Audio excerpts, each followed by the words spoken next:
Successful Minds with Patricia Baronowski-Schneider, the show that takes you around the world to share interviews with some of the most successful and relevant people on the planet. Hear their stories and get the most important business lessons they have learned on their road to success and get exclusive advice on how to implement their success into your life and business. Successful Minds with Patricia Baronowski-Schneider is brought to you by the Strategic Advisor Board and your host, Patricia Baronowski-Schneider.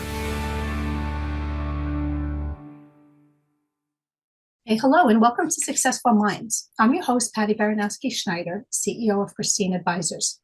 Today, I'm joined by the founder and CEO of GrowthStack, Inc., Kevin Petersen. Now, our topic today focuses on deal making and what they're focusing on currently. But before we jump in, a little bit more about Kevin. Like I said, he's the founder and CEO of GrowthStack, Inc. Kevin is a marketing automation specialist with 21 years of experience working with companies like Charles Schwab and Wells Fargo, and had founder shares in On Assignment, Inc., a New York Stock Exchange listed company, ASGN. Now, Peterson's SaaS experience includes growing a file sharing platform to 7 figures revenue in its first year, an award-winning music industry startup, and several portfolio brands that realized greater than 50% YOY growth since acquisition. He's also the founding member of Level Up SaaS Mastermind, principal of Longtail Pro, principal of Online PR Media & Co., founder of Big Hearted Men, where he volunteers to give back to the community in Northern Nevada. So thanks for joining us today, Kevin. Thank you so much, Patricia. It's good to be here. Thank you. Okay, so why don't you give us a quick rundown of what people can learn from HubStack, Inc. And I am highlighting the Inc. because HubSpot also uses the term HubStack, and I didn't want to cause any confusion. Yeah, thank you for mentioning that. Our brand was in market before they started using it, but then once I saw them start using it, it actually didn't bother me, and it actually kind of bolsters the message, which is that the brand came to be around that idea of building your tech stack in a way that helps you grow your company. So right. And that's an important piece. GrowthStack is focused on B2B SaaS, software as a service, right? Mm-hmm. And the space has matured enough that there's a little bit of SaaS backlash now in the marketplace, right? Where people are like, wow, I'm still paying that subscription from 5 years ago. I don't even use that software anymore, right? It's kind of like a gym membership. For sure. They actually have apps paying for that. And you're like, oh. Exactly. They have apps for that now to clean up your SaaS stack. Yeah. But when done right, you can have a tech stack or a SaaS stack that helps you grow your company. So it just helps you. So that's what we're focused on. We're focused on tools and platforms that help you with any kind of any level or any pain point in your company or operations. Right. Awesome. That you can automate and free up your time and do things more efficiently and grow. So that's how the GrowthStack name came to be, and I'm kind of okay with that. Hey, awesome. So seeing how you're involved with deal making in the SaaS technology world, can you tell us a bit about your deal making process? Like, what intrigues you? What do you look for? And how do you navigate the process? And also, given your immense success in the past, like one company you purchased returned between 50% and 150% per year. Another one you purchased for US 60K and had 100% net returns on assets in less than 9 months. And another you purchased and took it from concept to 6-figure MMR, monthly recurring revenue, within 12 months. Before exiting. Maybe share what a company can do to get on your radar. Like, what do you look for, and how you're not about to come in and take over, which is what some people think, but rather how you partner with them to make this a win-win for all involved. Yeah, so that's a great question. A lot of the examples that you shared were sort of the tester pancakes, if you will, where, they're micro assets early on. So think acquisition size, like you mentioned, one of them was $60,000. So acquisition size between 50K to, 300K. And then eventually, we've been stair-stepping the market now for 8 years. So we were starting out in the micro space, and then we moved up to another level of micro, which is kind of that $250,000 to $1 million acquisition size range. And then from there, we took steps up beyond $1 million. And then now our thesis today is that we buy cash flowing B2B SaaS that are producing $1.5 million to $7.5 million net income at time of acquisition. So acquisition size range is like maybe 15 million is the minimum now, but our sweet spot today is in that kind of 25 million to 150 million range. Okay. And it's a process. So what I can share with your audience is that it's a process. It's I have had people come to me recently and say, hey, I want to do what you do. Like, how do I get to the $100 million deals? It's like, well, first you have to do a $100,000 deal. And then you have to do a $1 million deal. Yeah. You need to go through that process and the learning curve and go through some negotiations at every level and understand better what makes a good deal, and not only what makes a good deal, but what makes a good deal for you, because each person has their own unique skill set and their unique experiences to draw from. Right. So what makes a great deal for one person is not necessarily a great deal for me, and vice versa. Right. And that question comes up a lot, where investors ask me, they're like, hey, tell me about your deal. Like, if I invest with you, how do I know you're going to continue to find good deals? Right. And my answer is, well, a good deal for me is not necessarily a good deal for somebody else. So first define the term good deal. And I think that's what you were asking me a minute ago. Yeah. But the other thing is there's not as much competition in the marketplace as you might imagine, because for two parties to be competing on the same deal, the deal has to be right for both parties. Right. And they both have to be looking at the numbers the same way and thinking about the economics the same way and making an offer in the same way, right? Mm-hmm. Right. And they both have to have liquidity at the same time. Mm-hmm. I've seen deals where I'm like, oh, wow, that's a good deal, but it's not the right time, right? That's not, if I had seen that 3 months ago, we would be interested. Or if I saw it 3 months from now, I might be interested. But today, we don't have the bandwidth to even think about it, right? Yeah. So, and I've heard from investors who have said, oh, wow, if you brought me this deal 2 weeks earlier, I would be in, but we just deployed on another project. Yeah. Or we need to wait for this other thing to exit before we'll be liquid again. So, so timing is a critical piece after everything else. Right. But getting back to your first question, which is what makes a good deal for us. What I've learned from operating at every level of the marketplace in the last 8 years is that what makes a good deal for me today is a defensible model. So, and some people call it moat, right? Like, what is how is this business unique in the marketplace? Mm-hmm. And I learned that the hard way. Just, full transparency. What I learned is, my background is marketing. And so when I started GrowthStack, the early deals that I gravitated to tended to be ad tech and martech. Mm-hmm. And that's just based on my background. Like, it was very easy for me to assess the business and understand what they do and understand why customers would pay for it.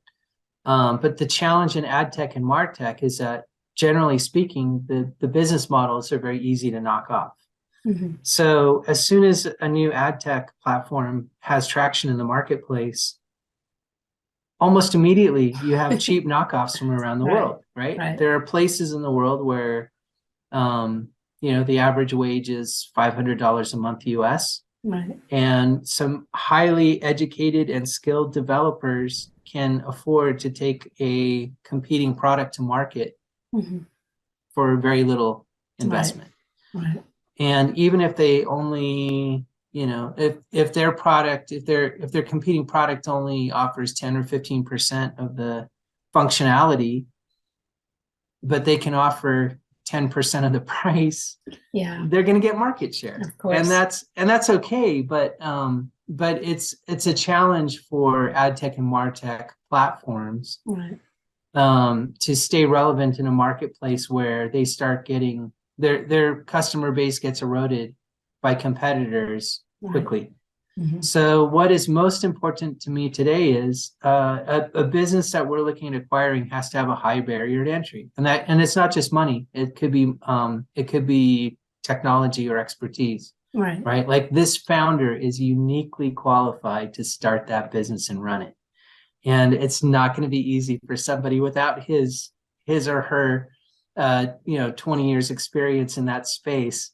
And the connections that founder has, it's not going to be easy for someone who doesn't have that level of visibility in the marketplace to just start a competing product and run Right. it, right? No, 100%. So that's what makes a good deal for me today. It's I mean, there are verticals that we look at. We're technically vertical agnostic, but there's some verticals that we favor. Okay. But generally speaking, what at the end of the day, it's like, is this business going to be viable 10 years from now, just like it is today? Right. Or is it going to be completely eroded by cheap competition, for lack of a nicer term? Okay, cool. Okay, so tell us a little bit about supply chain tech. Like, what is it, and how does this suit you in GrowthStack? Yeah, so there's a few verticals that are interesting to us, and supply chain is the most interesting today. And it's kind of funny because we became connected to some founders in the supply chain tech space in a way before it was cool, and that wasn't very long ago. Okay. Like a year ago, there probably wasn't that much visibility on supply chain tech, but but then I think most people have awareness that, and there's been major media coverage of supply chain problems worldwide this year. Right. So supply chain issues have been front and center throughout most of 2022. Yeah. And so since then, I've seen white papers talking about how supply chain is favorable for a lot of PEs and VCs now. Like it's become sexy. Yeah. So, which is funny. So because it's out of all like the things, yeah. Exactly, yeah. Exactly, because supply chain in a lot of ways is old school. It's an old school industry that is just super ripe for tech adoption. So you think, how does a product get, like, just thinking about like agriculture as an example, how does a product get from farm to table? Mm-hmm. And how does it not rot before it's consumed, right? As an example. Right. And then pharmaceuticals, that's part of the reason, or one of the reasons supply chain became popular this year, right? Was how do you move pharmaceuticals around, like vaccines, for instance, that need to be temperature controlled, or other pharmaceuticals that need to be temperature controlled. Right. So there's that, and then there's electronics, and there's been a lot of attention around microchips. Mm-hmm. Like there's been a shortage, and that's not only supply side, but it's also distribution. So there's been a lot of, and rightfully so, there's been a lot of scrutiny and a lot of questions asked this year, like in 2022. All of a sudden people started saying, well, wait a minute, how does that product get to my house or to my business? Yeah, I didn't really think about it before. Yeah, it used to just magically show up, right? Like, the adage, of course, today is, you just go on Amazon, it's on your doorstep like an hour later. Like exactly. Before you even click purchase, there's a knock on your door and it's there. And you're like, how did they do that? And so, and that's I'm being a little silly, but that's how people think. Exactly. Yeah, we're at a time in human evolution where people do expect instant gratification because they can get it. Yeah. And so when all of a sudden people are like, well, I can't buy a car because there's no microchips. Wait, what? I don't understand. Like, why? Yeah. Like, why are used cars, up 130% year on year in terms of price, right? Why is it so expensive to buy a used car now, right? People don't realize it. My son had an issue with his car, and apparently, if anything COVID has taught us, the chip that they needed comes from overseas and nothing was being sent from there. He had no car for like almost a year. And people just don't realize that that's just the nature of the game. There's a lot of people involved. Yeah. Yes. Wow. Yeah, I can't explain the toilet paper shortage. That's another issue. Well, we're not going to solve that one. Or at least I'm not. We pick and choose our battles. Yeah. Exactly. Yeah. Yeah, but supply chain. So just getting back to that. Yeah. So supply chain is it's kind of funny to call it an industry, but kind of an industry or process that is just ripe for tech adoption. And I think even if you want to get kind of geeky and macro level, I think even as a species, all of a sudden people are realizing that, wow, we could actually do better. How we move products around, we can do better. We can be more efficient. We can solve distribution issues and even just I mean, if you want to go deep on it, it's also just solving some humanitarian issues, right? Like, what if better distribution means that we're not losing 30% of our crops that are grown worldwide to spoilage, right? It just takes that one person to think outside the box, and that's how we change. Exactly. And so fortunately right now there are a lot of people thinking outside of the box on this, and it's in a very positive way. And there's a lot of new technology coming to market in the supply chain. And so we just happen to be in the right space at the right time. There's a supply chain company that I kind of fell in love with, and so we're working on that acquisition now. Nice. And it's kind of right place, right time for us, but it's also just a really, really smart product. Perfect. Nice. Okay, so tell us a little bit about supply chain tech. Now, in the new world of scammers and hackers, I know this is a hot topic these days. So tell us a bit about it, and how, again, does this fit in with GrowthStack? Yeah, so you just said supply chain again, but I think you meant security. Supply security, sorry. Yeah, supply security. That's okay. Yeah, we're there. So this other vertical we're interested in is security tech. So, and it's all kinds of security tech. So it's not just like cybersecurity. How do you keep servers from being hacked, and how do you keep people's data safe? Certainly, and this is kind of a funny time to be talking about blockchain technology. But that's a real thing. Like, a lot of people they just think of blockchain it's Bitcoin, right? Not exactly. More than that. Yeah. There actually is technology behind the currency. It's not. It's, in fact, the currency piece is kind of the fluff, right? It's the popular fluff, but but behind the scenes, the underlying technology is very real and has a lot of very practical applications that are going to make life on Earth easier, right? And better. So getting into security tech, certainly blockchain is a piece of that. Like, how do you tokenize a data set in a way that's secure and not hackable and has a practical application? So there's obviously a ton of attention on that right now. And then there are other security tech products that are everything from biometrics, like facial recognition, to monitoring heart rate and other things that you get into, like, it's not just Fitbit, but think like Fitbit for security. Right. But that's awesome. I mean, you need it nowadays. I mean, even everything, my phone, every app on it, facial recognition, because people steal phones constantly. So kind of need this. Yeah, that's right. Awesome. Yeah. There's I don't know if I can even talk about it. There's a business that I just met a founder recently that has a fascinating facial recognition product that secures like motorized vehicles, but like not your car, but like other motorized vehicles. Like, if you want to keep it from getting stolen, there's just you just have a simple camera on there, and it's either it's you or it's not. And if it's not you, you can't start it. That's amazing. Like, I have a friend who has a motorcycle, and it's very expensive. The pieces to it are very expensive, and he could park it for 1 minute to go to a store, come back out, and it's either gone or pieces are gone. So stuff like that would be awesome. Yep. That's actually cool. So again, a lot of people thinking about those types of products and taking that technology to market. So that's an interesting space for us. Nice. And we're actually working on a roll up there as well right now. We've got 3 products that we can sort of bolt together.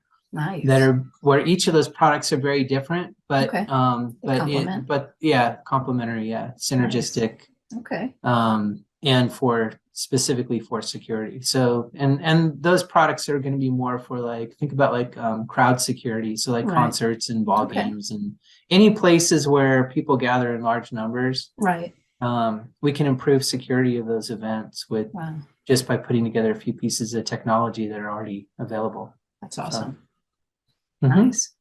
Okay, so tell us a little bit about supply property tech. Now, I know this is kind of a new hotspot, at least for me anyway. So tell us a little bit more about it and what you see as the future of property tech.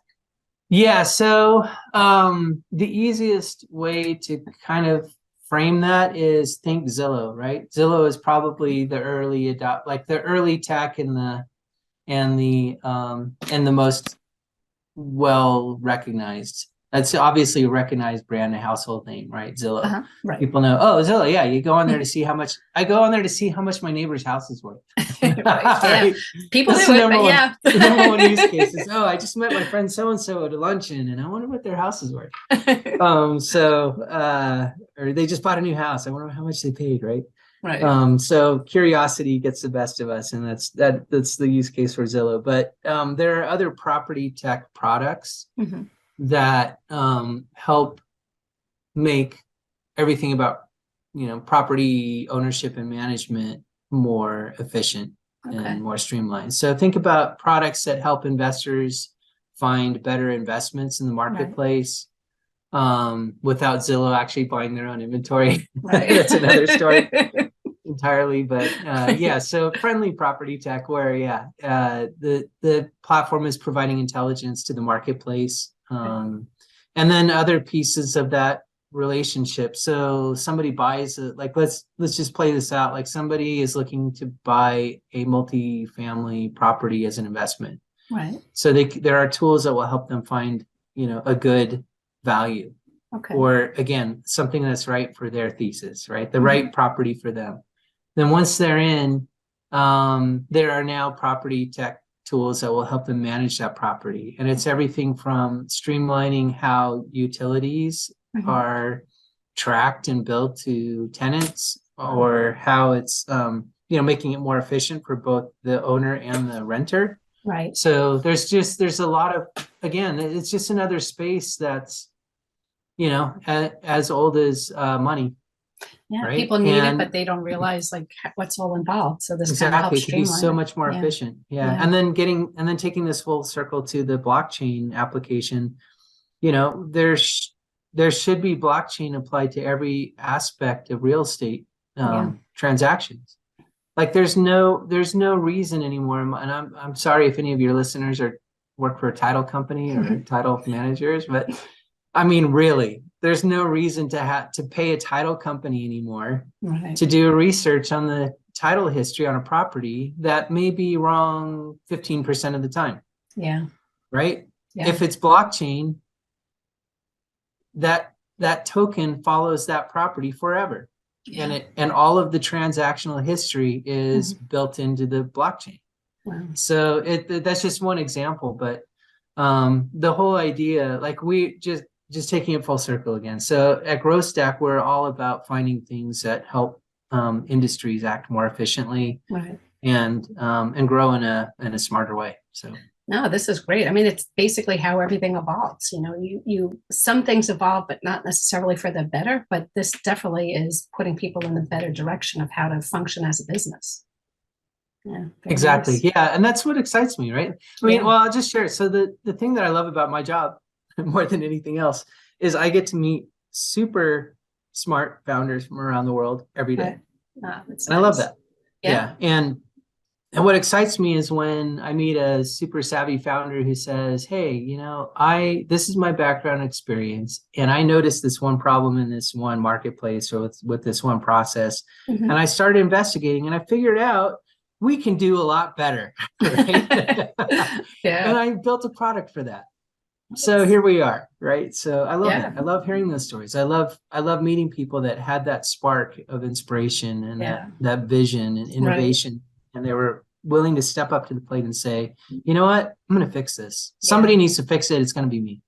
Yeah, I mean, I'm constantly thinking of all these different things. I'm like, wow, why? But of course, it's always me. Like, why is nobody doing anything about this? Of course, but if you have somebody who technically can do something about it, that's awesome. But yeah. So I'll share another piece of this puzzle, which is when I started GrowthStack, I made a paradigm shift in my thinking from build to buy. So I was kind of born an entrepreneur. It's in my blood. Like I've had years of therapy to try to shake it, but I can't. Right? Like I get it. I think like it's just like you were saying, right? Where I see things all the time where I'm like, oh, wow, what if we did this? Or what if that product was like that? Or what if we put those two products together? Whatever. But what I learned, the epiphany I had 8 years ago is that buying actually is better than building, because building something from scratch is really, really hard, right? Yeah. you have to have the idea, and you have to have the idea at the right time. And then you have to be able to actually build it and take it to market. And again, product market fit is everything, and timing is critical. And then you have to have the capital to actually realize the vision. Right. Most businesses, as we know, run out of money before their product ever becomes viable. Right. And so I finally had that paradigm shift in my mind where I'm like, well, why take things to market when there are smart people around the world doing that all the time? Yeah. I would rather meet with the people that are getting traction in the marketplace and help them to either fundraise or exit or grow their business. Yeah, I mean, we all play a role in the big picture. So, you need this person who can help fund it. You need the person who's going to do the mechanical part. Yeah, we all play a big role. But that's actually, I mean, it's funny when you say you've been born to do this. I was reading how you started investing at 9 years old. I'm like, everybody's playing basketball, baseball, but you're already business oriented. That's awesome. Yeah, yes. Yeah, I was kind of a nerdy kid. Yeah, it's all right. And I literally did read the business. Yeah, I literally did read the business news every morning and look at the stock tickers. And this was pre-internet, so yeah, back in the day. all my stock data was on a 1-day delay. And then if I wanted any like quarterly or annual reports, I called my dad's office. He had a broker that worked in his office, who I called Uncle Marky. So so my dad said, hey, anytime you need a quarterly or annual report or whatever, any research done, or if you need to place a trade, just call Uncle Marky. So there were times I'd call Uncle Marky and I'd be like, hey, I kind of like this one company. Can you get me a quarterly report? Nice. And then he would have to call investor relations and order it. And then it would show up in my mailbox like 2 weeks later. Yeah. Yeah. So again, getting back to that instant gratification thing. Yeah. Kids these days, they don't know how. Oh, they have no idea. A 9-year-old today who wants to invest, it's easy. You just, you can do it on your phone. Yeah, click the button. That's it. Exactly. Yes. Wow, crazy. All right, but now back to business. So tell us a little bit about HR Saas. Now, that's a hot topic. I see this in the news all the time. So what about that entices you? I mean, just tell us a little bit about that. Yeah, same. So you're going to see a theme forming here where, again, HR, the whole world of HR can be more efficient.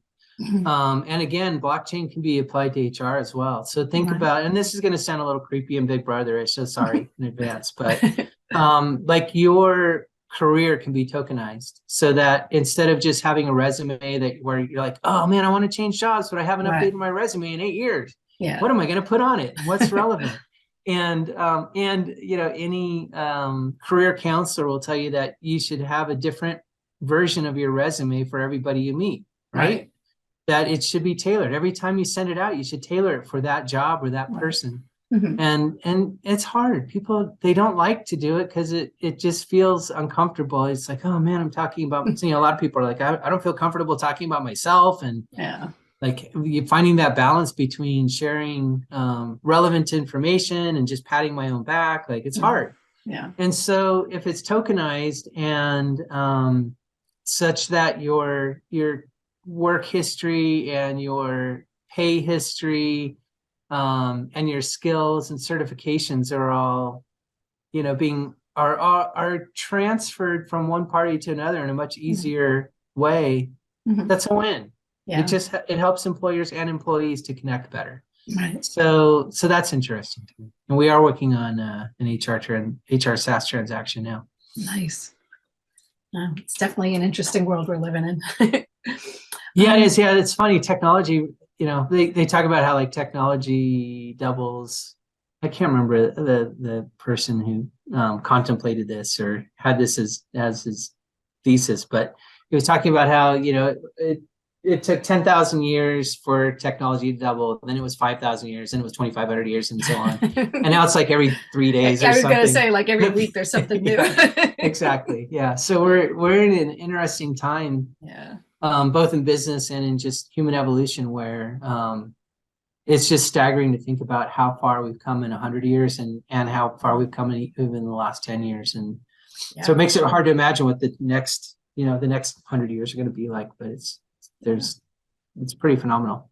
I know. I feel like my parents were there when I was a kid, but people That's ask me right. like on interviews, like, what was it like when you started, not even to age myself, but it's like, wow, I mean, you just think of like 35 years ago, like, wow. And I mean, it's just made life so much easier. So, that's good for everybody else who has no clue, like going to school and going to the library, pulling out books to study. I mean, and it's outdated stuff anyway. So, no kidding. Or I've seen even just within the last week, I saw a form. I was filling out a form and asked for my facsimile number. And I was like, really? Facsimile. Yeah, what is that? Yeah. Yeah, a lot of your audience aren't even know what that is. Hey, I have this stuff nowadays. I have to Google it. I'm like, what is this now? It's a lot of stuff. Yeah, exactly. All right. So how about now you tell us a little bit about Longtail Pro. Now, I understand Meriwether Group Capital Hero Funds financed a loan to GrowthStack for this endeavor. Now, seeing your successes so far on all of your ventures, I have no doubt that this will be a successful partnership for everyone involved, because it's not every day a company can say that their thesis is that they can identify, acquire, and grow B2B SaaS businesses producing 1.5 million to 7.5 million EBITDA at time of acquisition. Now, your successes so far have proven your capabilities of achieving just that and then some. So tell us a little bit about Longtail Pro. Like, what exactly is it? Yeah, so it's one of our legacy brands. We have owned it for 3 years now, almost to the day. Okay. It is the longest running keyword research tool on the market. So anyone who does online marketing, which is practically everyone now, but in different roles, right? So anyone that is in the hot seat for doing digital marketing and SEO, it's one of the players in the space that has very good SEO data that you can access. So for anyone planning like a pay-per-click campaign, or they're planning their content strategy, Longtail Pro is one of the key players in the space. And what makes it different is that it does focus, as the name suggests, right? It focuses on the long tail keywords. So long phrases where you can easily identify phrases in that your competitors might not be bidding for, but are highly valued. So effectively, you can optimize your ad spend and optimize your content strategy such that you start ranking higher on all the search engines at a lower cost. Nice. And it is better to have long, because it's kind of hard, like even if you just did a generic term marketing, there's so many different parts of marketing that just one little word isn't getting everything, it doesn't get the message out there. So that's actually pretty cool. Yeah. Nice. Yeah. So that's a business we've been running now for about 3 years. It is a legacy brand in the sense that it's below our 1.5 million EBITDA minimum for acquisitions today. But it's a brand that we intend on keeping and growing, just because it's still so highly relevant in the marketplace. Nice. And we still use it for our other brands, and we'll continue to do so. So for at least the next year or two, we'll continue running it and growing it. Nice. Okay, now what's one big takeaway you want the listeners to get from this episode?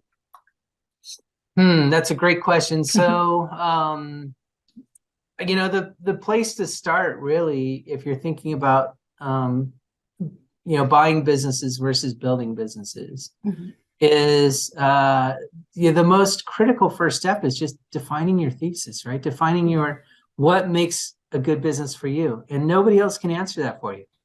Right. There's some people that are going to be like, I love dogs, so I want to run a business that has to do with dogs or whatever, right? No, it's everything. And so, yes. And so, so it's not only what kinds of businesses might motivate you, but the other piece is then how are you going to capitalize it, right? So do you have money out of pocket?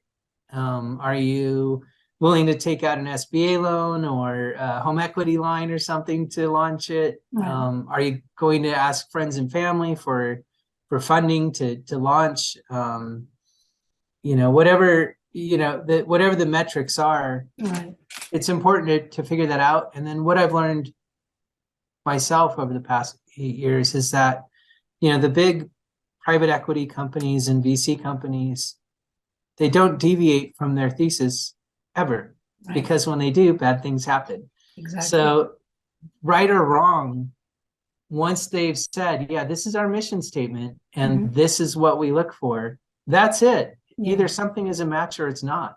Yeah. And that's how you keep from losing money, because, and regardless of the level, in terms of the size of the company you're looking at either buying or launching, right. It's super important to make sure that you're doing something that you are going to feel good about doing, Right. and the economics make sense. And a lot of what I'm saying, it's easier said than done. Yeah. I'll say that. But it's important. But if you've got a good definition before you start, it's going to save you a lot of grief. Nice. Yeah, no, exactly. So tell us, how can listeners connect with you? So I'm famous for not answering my phone pretty much ever, but LinkedIn for sure. And I'm assuming you can drop these into the chat or something somewhere. Okay. Feel free to share my LinkedIn. Okay. And email, of course, kevin@growthstackinc.com. Okay. That's the easiest way to start. Okay. My Calendly link is in my email signature. So if anyone reaches out and you want to have a chat, I'm happy to have a chat. And I'll include that in the time end. on my, it's all Okay, perfect. Nice. So, yeah, and then sorry, I'll just share one more thing. So I am Sure. running a mastermind for SaaS founders and investors. Wow. Okay. So anyone interested specifically in the SaaS space, do connect with me because I can help. Okay, that's awesome. Yeah, I'll include info on all of that, on this podcast. Yeah, that's great. It's great. No. Well, thank you again for being on the show. And again, everyone, that was Kevin Petersen, founder and CEO of GrowthStack, Inc., leading provider of software and services to a select group of public and private sector markets. So thanks for listening for Successful Minds with Patty B. Never miss an episode by subscribing to the show, and I'll post the link in the end. And again, this podcast, I'll send the link for it, but it'll also be on Apple Podcasts, Spotify, or wherever you listen to podcasts. So thank you, everyone.